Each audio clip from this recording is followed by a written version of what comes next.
Have you ever walked away from a conversation feeling strangely tired? Like nothing big happened, yet something inside you feels drained. You replay what was said.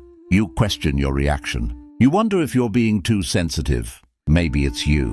Maybe it's someone you know who can stay calm around difficult people while quietly falling apart later. Because surviving toxic people isn't always loud or dramatic. Sometimes it's invisible. And there's a psychology behind the people who endure it. Not because they're weak, but because they've adapted. Some survivors become emotional translators. Picture this. A toxic person snaps, manipulates, says something sharp, and the survivor instantly softens it in their own head. They didn't mean it like that. They're just stressed. That's just how they are. Psychologically, this is cognitive reframing as self-protection. The mind reshapes reality to reduce emotional impact. It helps them survive, but it also keeps them stuck. If you've ever found yourself explaining away someone else's behavior more than your own feelings, this might feel familiar. Then there are the emotional silencers. They don't react. They don't argue. They keep things light. Inside, though, they're absorbing everything.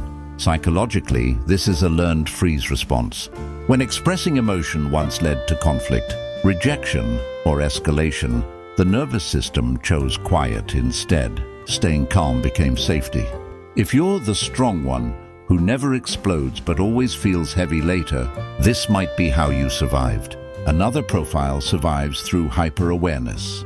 They read tone shifts instantly.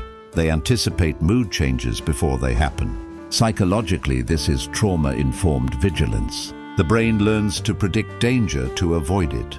These people become excellent at reading rooms, but terrible at resting. If you feel tense even in calm moments, your body might still be scanning for threat. Then there are the boundary blenders.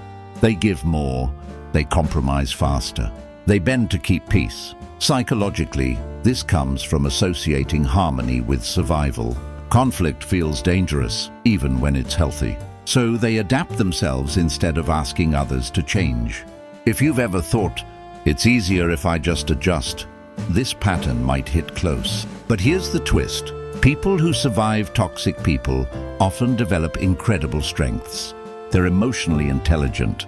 They're perceptive. They're resilient in ways no one sees. But survival skills aren't the same as living skills.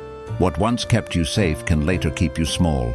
The goal isn't to shame yourself for how you coped. It's to recognize when coping has become a cage.